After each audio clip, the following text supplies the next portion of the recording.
Halo pemirsa, apa kabar? Senang sekali kita bertemu kembali di Reportase Weekend, acara favorit kita bersama dari studio kami di Washington DC.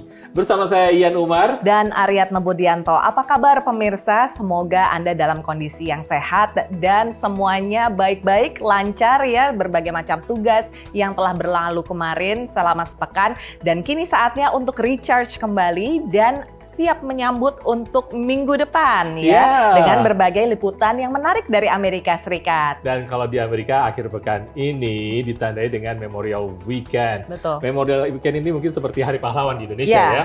Tapi di sini adalah juga pertanda dimulainya musim panas. Iya, berarti betul. musim libur. Musim liburan. Makanya banyak orang yang mulai sekarang udah traveling ya. Tapi biasanya sih yang nggak terlalu jauh ya, karena kan cuman weekend ya, akhir pekan. Nah, tapi yang satu lagi penandanya adalah diskon besar-besaran. Jadi bagi yang suka belanja, itu salah satu pekan yang bisa didatangi di Amerika Serikat untuk shopping splurge adalah Memorial Weekend, pemirsa. Dan tentunya di Reportase Weekend kami akan menyampaikan berbagai berita atau informasi yang sangat menarik. Di usia 15 tahun, Maharani Yogi telah menjadi kadet Civil Air Patrol atau CAP, membawahi 15 kadet di Tuskegee Composite Squadron, organisasi nirlaba yang membantu Angkatan Udara Militer Amerika yang membuka program kadet bagi remaja 12 sampai 18 tahun untuk belajar menjadi pemimpin di sektor dirgantara.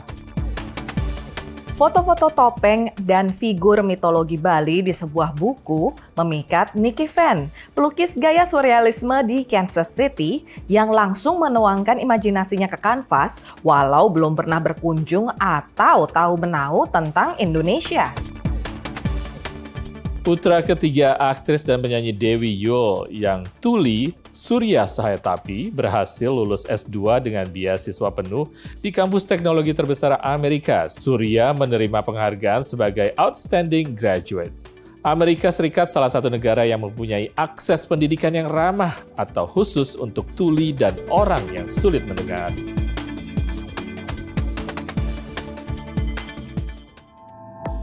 Pemirsa, foto-foto dan juga fitur mitologi Bali dari sebuah buku yang dilihat oleh warga Amerika Nicky Van ternyata memikat dirinya untuk melukis fitur-fitur dan juga potret-potret. Dan pelukis surrealisme ini juga sebenarnya ternyata belum pernah ke Indonesia, pemirsa. Dan tahu menahu ya tentang Indonesia. Iya, jadi dia belum pernah tahu tentang Indonesia, tapi ya baru-baru ini dia melakukan DNA test ya. Jadi uji DNA yang ternyata dia sebetulnya punya darah Indonesia, tapi dia belum tahu itu. Tapi karena dia tertarik dengan foto-foto yang ada di buku pariwisata, maka ia langsung tuh menggambar rangda, barong, dan lain sebagainya itu. Dan gayanya ini cukup menarik pemirsa. Yuk kita kenalan dengan orangnya.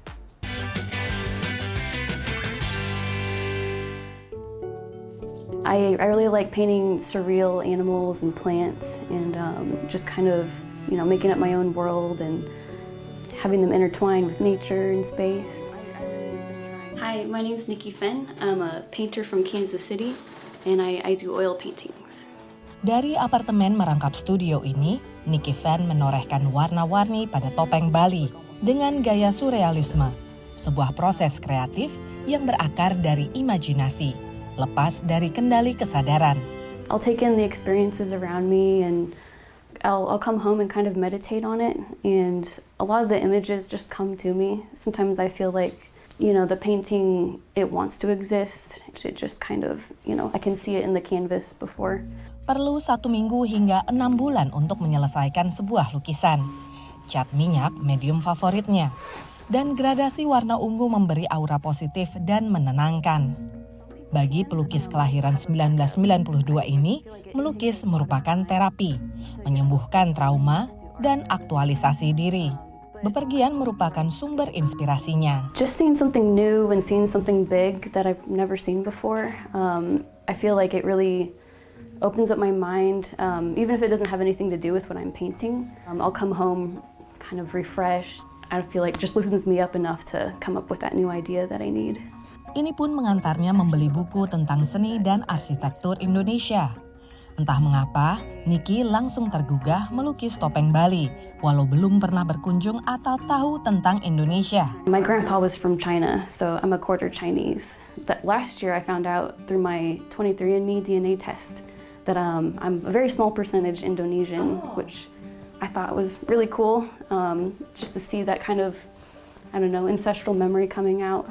I feel like my paintings can kind of be like a vessel for spiritual elements to come out. It's kind of a process for me to like go through my own emotions and my own spiritual side. Lukisannya menarik Mira Arifin Rice, diaspora Indonesia yang suatu hari melihat Niki berjualan di pasar kaget. Karena saya suka ini interpretasinya dia terhadap art Indonesia. Jadi nggak Indonesia banget, tapi masih ada unsur Indonesianya gitu. So I like the campuran antara Indonesia modern dan interpretasinya dia lah gitu. Mungkin beberapa minggu kemudian saya kembali ke market itu, saya minta buatkan yang pertama saya lihat malah beli yang ini. Terus kedua kalinya, kayaknya harus ada dua-duanya deh. Jadi saya beli yang satu lagi supaya ada satu pasangan buat di home office saya. Spesialisasi lainnya adalah pet portrait, lukisan hewan peliharaan yang kian populer di Amerika beberapa tahun terakhir. Produknya berkisar antara $3 untuk stiker hingga $1.000 untuk lukisan di kanvas. Ia berharap dalam 5 tahun ke depan bisa mengunjungi Indonesia, mengalami langsung apa yang selama ini hanya terlihat dari lembaran buku atau tes DNA. Dari Kansas City, Missouri, Aryatna Budianto, Rifan Dwiastono, dan Virginia Gunawan, VOA.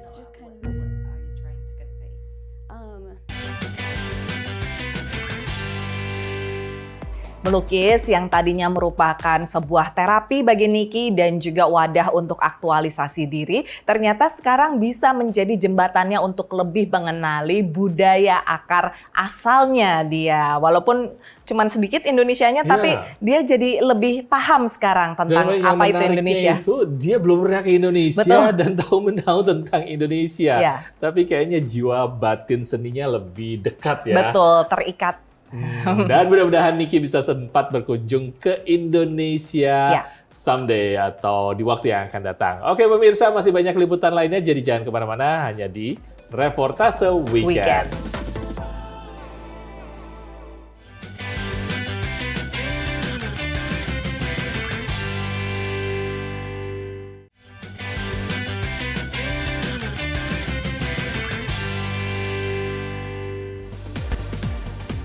Pemirsa, Anda masih menyaksikan Reportase Weekend dari studio VOA di Washington DC. Nah, sekarang kita beranjak ke dunia kuliner, Ian. Kalau di Amerika Serikat itu menurut saya adalah surganya ragam kuliner karena kita bisa mencicipi makanan dari puluhan negara ya, dari Asia, Amerika Utara, Amerika Selatan, Amerika Tengah dan lain sebagainya. Tapi sebetulnya yang agak jarang itu adalah makanan dari Eropa ya di sekitar sini. Apalagi kalau misalnya yang berbau Indonesia.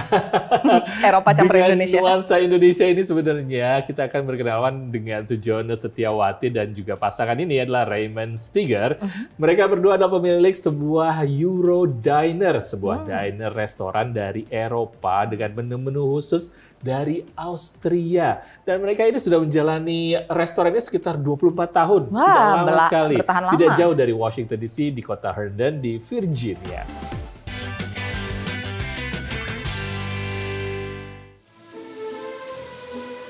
The schnitzel, Wiener Schnitzel, kayak orang Japanese food bilang katsu, kayak meat, breaded meat, and then fried, pan fried. Wiener Schnitzel atau daging berlapis tepung roti yang digoreng, masakan khas Austria adalah menu andalan di Euro Bistro. Restoran di Herndon, Virginia ini merupakan satu-satunya restoran yang menyajikan menu Austria dan Eropa di daerah ini.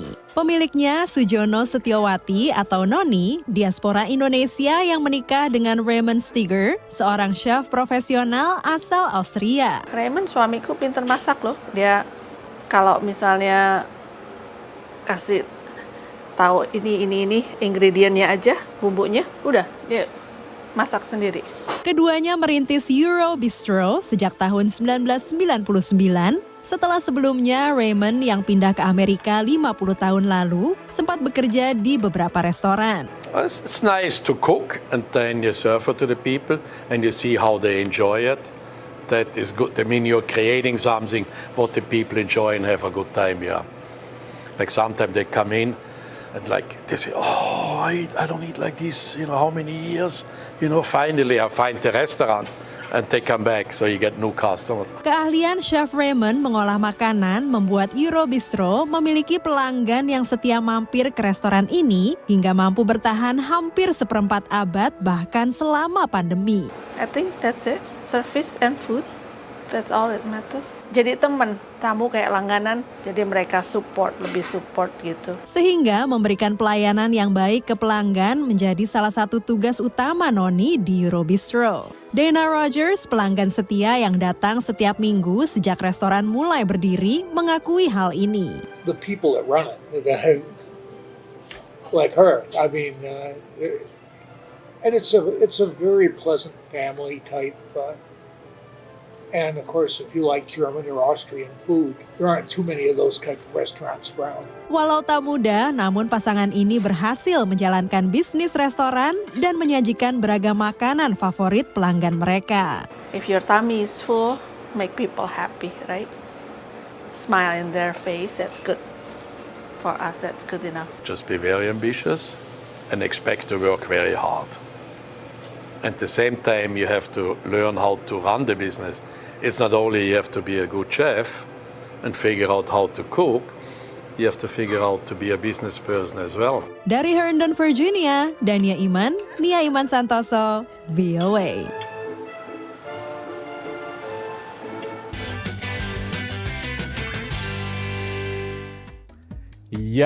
Aduh kalau pemirsa itu buat saya adalah chicken schnitzel dengan brown sauce-nya. Apalagi kalau ditutup dengan dessert favorit saya yaitu apple strudel dengan ice cream. Khas Austria. Keroncongan deh saya jadi lapar. Nah tapi ngomong-ngomong soal makanan Eropa yang bisnisnya dimiliki oleh salah satunya diaspora Indonesia. Sekarang kita mau ngajak pemirsa untuk kenalan dengan seorang diaspora Indonesia yang cukup unik. Walaupun umurnya masih 15 tahun tapi Maharani Yogi membawahi 15 kadet di Tuskegee Composite Squadron yang tidak jauh dari Washington DC. Apa saja yang dikerjakan oleh patroli udara sipil? Yuk langsung aja kita simak liputannya.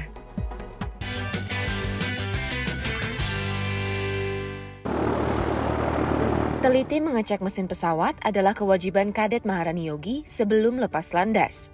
Remaja yang baru menginjak usia 15 tahun ini tengah bersiap untuk menerbangkan pesawat Cessna bersama instrukturnya. Acara musim panas di Smithsonian Air and Space Museum jadi awal mula perkenalan Rani dengan dunia aviasi. Dan Rani pun jatuh cinta seketika. I didn't really know what I wanted to do when I was little, but then I found like piloting and engineering, and then I also just found like the STEM industry like really fun. So aerospace, it's a mix of aeronautics and rocketry and like that. So together it's like really, I find it really interesting and fun for me. Orang tua Rani, I Gusti Ayu Diah Purwati, menyambut aspirasi sang putri yang kala itu baru lulus SD untuk menjadi pilot. Jadi terbang perdananya dia itu sebenarnya umur dia 12 tahun. Saat itu dia senang sekali, bangga sekali. Jadi dia pengen saat itu juga dia bilang, mami saya mau jadi pilot nanti kalau udah gede. Saya bilang gitu, oh ya kalau gitu kalau memang pengen itu mari kita lihat ada kesempatan apa aja di sini. Terus kita berusaha cari-cari tahu gimana caranya. Ternyata jadi pilot di US tuh biayanya mahal ya. Jadi kita ketemu dengan program Civil Air Patrol. Selama 1,5 tahun terakhir, Rani bergabung dengan Civil Air Patrol atau CAP, sebuah organisasi nirlaba yang membantu Angkatan Udara Militer Amerika Serikat. Organisasi yang didirikan pada 1941 ini membuka program kadet bagi remaja usia 12-18 tahun untuk belajar tak hanya urusan terbang, tapi juga soal pertahanan siber. Sejak usia dini, para kadet CAP dipersiapkan menjadi pemimpin di sektor dirgantara. They get to embark on cybersecurity programs and cybersecurity experiences where they're actually creating code, looking for attackers, hackers that are trying to break into cybersecurity systems. If they have a ambition to fly or even just want to learn how to fly or do something that no one else in their school may have done. We're looking for cadets who are like that, who are eager to try new experiences. We're looking for cadets who are interested in leadership, practicing leadership, because it's not just about maintaining the same level, the same rank as a cadet. It's about progressing through the ranks, and as you progress through the ranks, you gain more responsibility. You're actually leading other cadets in accomplishing project. Rani yang kini sudah naik pangkat dan membawahi 16 kadet di Tuskegee Composite Squadron juga mengakui andil CAP dalam membentuk karakternya. They also are very big on like your character and how to become like a good citizen. So it's like things like integrity and discipline and perseverance. Like those are some of the lessons we've had. They're really focused on us personally and how we can grow and like blossom into really good people. Dari Fort Belvoir, Virginia, Yoni Puspadi, Laurentius Wahyudi, Sharon Sumolang, VOA.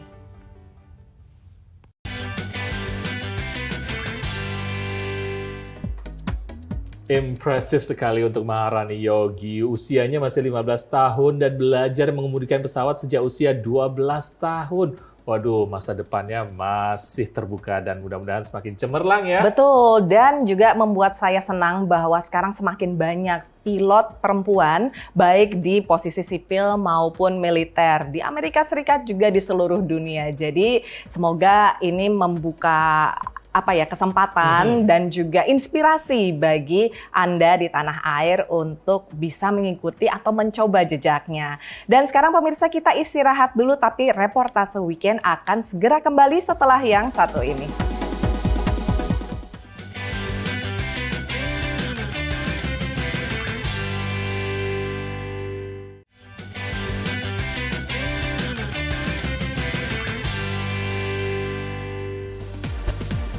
Pemirsa, Anda masih bersama Reportase Weekend.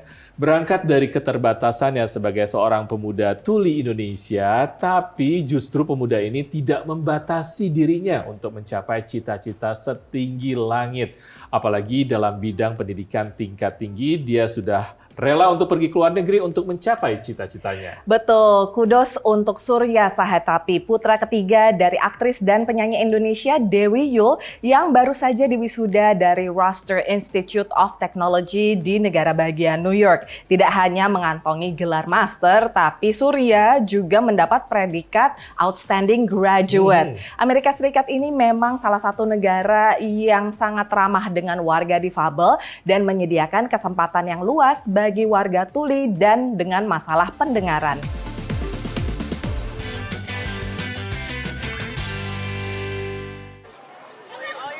Karena kan faktanya Surya tuli gitu. Terus saya mau ngarang bahwa saya bersumpah anak ini akan membanggakan saya. Karena anak ini bukan punya saya, cuma dititipin sama Allah. Allah akan melengkapi.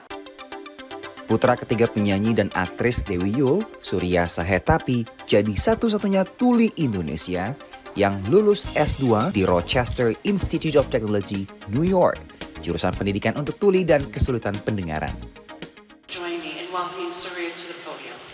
Surya menerima predikat Outstanding Graduate di fakultasnya dan dipilih jadi perwakilan mahasiswa untuk berpidato di wisudanya. So I have asked a friend of mine here to come and interpret in Indonesian Sign Language so everyone can be included.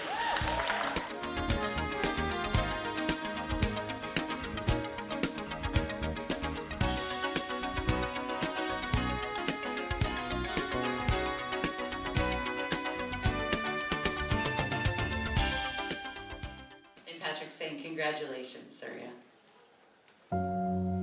Kayak tadi nangis waktu lihat sudah dikasih penghargaan tuh. Ini buah yang Tuhan pelan-pelan upah. Saya dikasih upah dari keyakinan saya. Dan saya profesinya mencari makannya dari nyanyi. 2 anak saya nggak bisa dengar apa rahasia di balik itu. Tuhan kasih tugas sama saya buat membuka mata-mata orang lain, orang yang punya keluarga dengan anak disabilitas atau orang tua yang punya anak sempurna. Akses pendidikan masih sangat terbatas untuk tuli di Indonesia. Bagi Surya, bisa berkuliah tinggi adalah sebuah mimpi besar.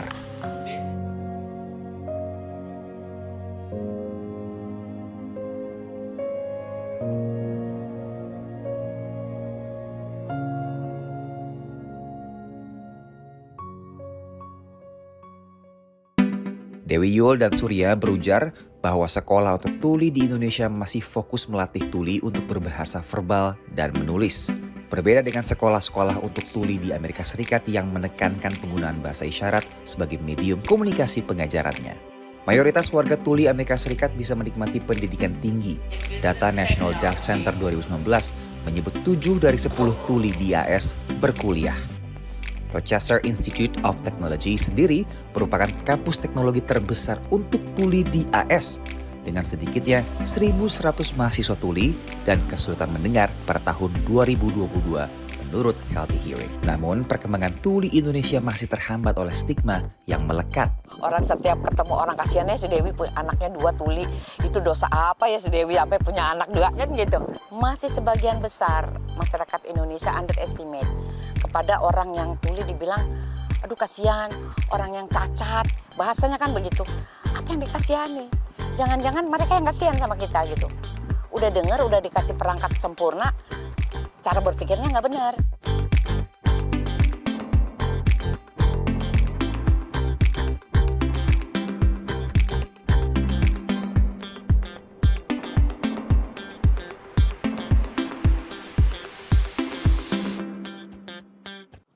Kau putri kecilku, ku sayang padamu, bayangan diriku ada dalam tatap matamu.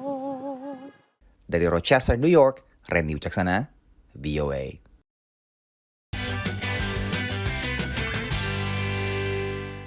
Yang menarik sekali Ian bahwa RIT atau Rochester Institute of Technology sendiri ini sebetulnya sebuah kampus biasa, bukan kampus khusus untuk warga tuli atau dengan masalah pendengaran. Di Washington DC ada Gallaudet University, ini baru kampus khusus untuk warga tuli dengan masalah pendengaran yang setiap tahunnya menerima sekitar 1.500 mahasiswa tuli atau dengan masalah pendengaran, dan kurikulum yang disampaikan sepenuhnya dalam bahasa isyarat Amerika Serikat. Ya, menarik sekali ya ternyata ya, dan terbuka sekali untuk para penyandang disabilitas di sini di Amerika. Dan itu mungkin yang juga ingin disampaikan oleh Surya Sahetapi, bahwa seperti inilah mungkin yang bisa diterapkan di Indonesia nanti ke depannya. Waduh, kita berdoa dan mudah-mudahan juga program seperti ini juga tersedia nantinya di Indonesia.